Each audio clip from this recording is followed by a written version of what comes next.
Hey everybody, welcome to Pop Culture Philosophers. I'm Rockin Robbie Billups, and it's time for the weekly pop culture wrap-up.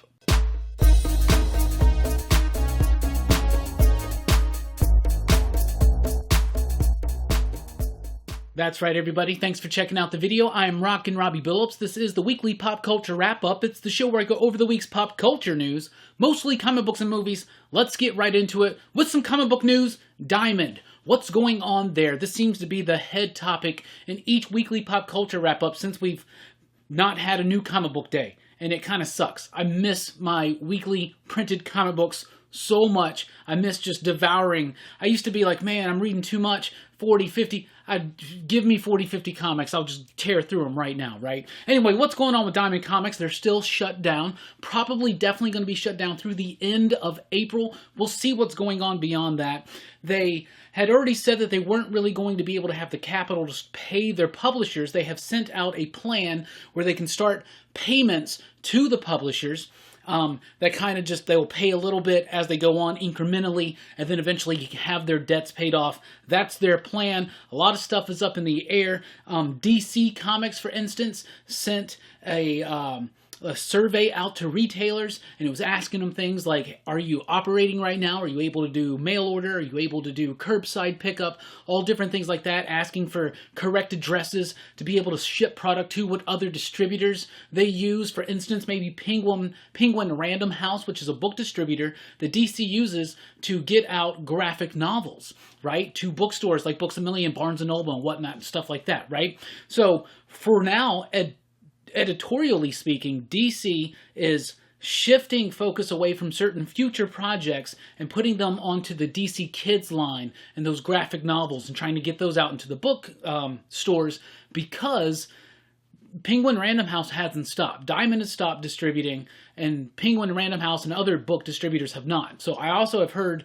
rumblings that Marvel's looking into a similar situation, that maybe they're going to figure out a way to go through another distributor because, and I've been saying this on the live streams, if Diamond's not ready to go at the beginning of May, I bet Marvel and DC are going to go ahead and try to move away and do something else. A shining ray of hope, though, Diamond UK is having a warehouse reopening supposedly on April 15th. Now, that doesn't mean any new comics are going to be coming out or anything like that. What that means is that there's a warehouse that has stock that they've already had. We still have one of those in America, but most shops are closed down or not really being able to make enough money to replenish their stocks and things like that. So there's a warehouse in America open, and UK's been completely shut down, but they're allegedly going to start opening that up next week, but we'll see what happens with that. DC shifting, of course, all their stuff. The things that they're shifting their focus away from is the Generation 5 stuff and some DC Black Label, just things that were far off into the future, a little bit further down the road in the schedule. And so now they're going to be focusing on getting those kid books out, because those DC, they used to be like Zoom and Ink or whatever. Now it's just DC Comics for kids and young adults or whatever.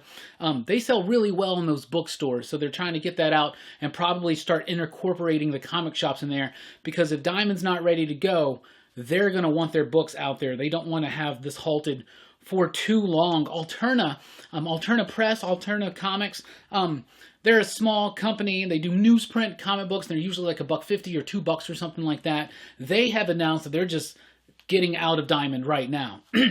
So that's a rare move. So what they're saying is they have heard that Diamond told them that they may not expect to distribute comics until August. Now, I can't verify this anywhere else, but Alterna is saying that, and so they said they're pulling out, and now comic shops and readers will deal directly with Alterna. So that's going on there. Tokyo Pop, the manga distributor, they have halted their schedule until June. In June, they're planning on releasing, and they're joining other like Viz and was it Kodansha or something like that. There are other manga distributors that are on hold right now too. Magnetic Press, which was once part of Lion Forge, I think, they're trying to get going, and they are now going straight on dealing with retailers directly and to the readers, so they're kind of going on that model as well.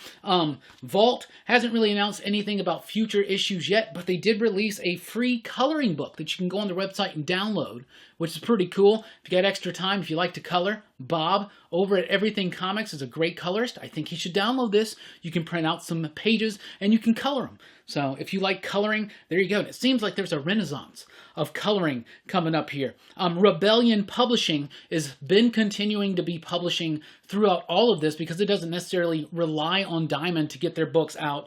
They go through bookstores and newsstands and stuff like that. They are the ones that publish 2000 AD.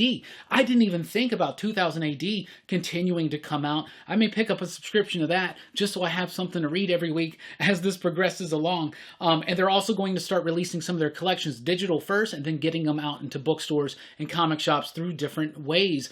They haven't always just been tied into the Diamond way. And I think this is one of the biggest things that's going to come out of this is that the sole distribution model that Diamond has right now, that's getting so shaken to its core, it may never be the same after this. And we always talk more about that on the live streams when you can ever catch one of those.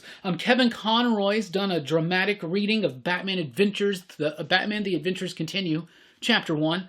I haven't checked it out yet. It was on DC's Instagram page, so I'm very excited to check that out. The first chapter is available digitally. The second chapter comes out this upcoming Wednesday digitally, and then it was going to come out in print at the beginning of May, but of course that's going to be pushed back now probably. But it's really neat and it's cool and it's a nice continuation of that series. And having Conroy come on and do a dramatic reading of it, I hope he does Chapter 2. I'm totally sold on that. Disney Plus is going to make a reboot of Robin Hood.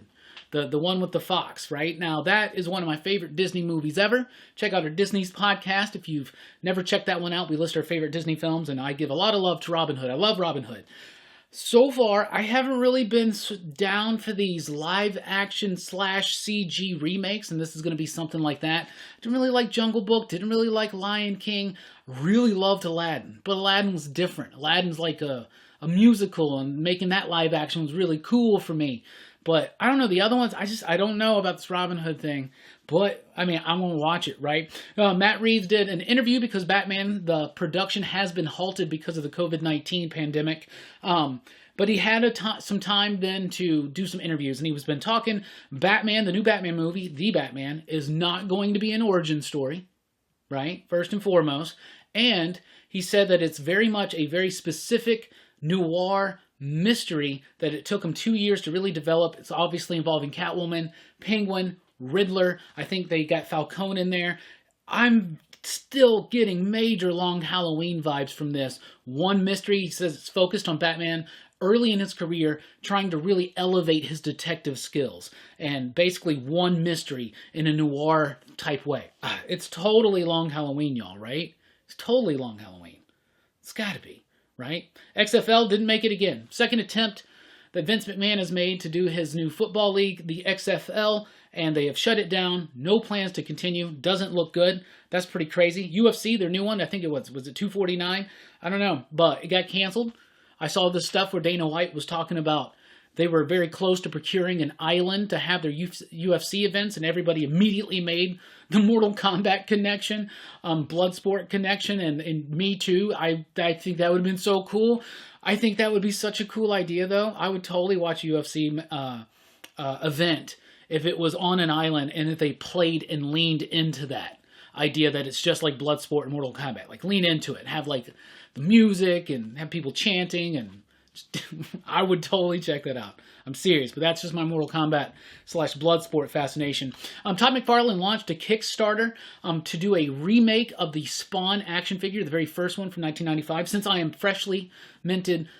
a freshly minted Spawn fan, all of a sudden, I decided, let me check this out, and man, the figure's pretty dope. It's based kind of on the very first Spawn figure that ever released, but it's a way different figure. Lots more, like, posability and all that kind of stuff. And I can't remember the word. Points of articulation. Anyway, really cool Kickstarter. Within a day, he hit $1 million. $1 million in a day. Todd McFarlane was able to raise $1 million in a day for a Spawn action figure. Is that not crazy? I'll highly encourage you to check out the Kickstarter. I'll throw a link down in the description below. I backed it because I thought it was a really cool figure, and I want more people to back it because they've already unlocked some stretch goals where we got some extra heads or something coming, and like a weapon or two. So come on. get on there with us, man. If we can do 1 million in a day, what else can we do? Anyway, I'm totally down for it. I'm getting the classic one. There's classic, modern, and a like black and white version. Pretty dope, pretty dope. So you should check that out.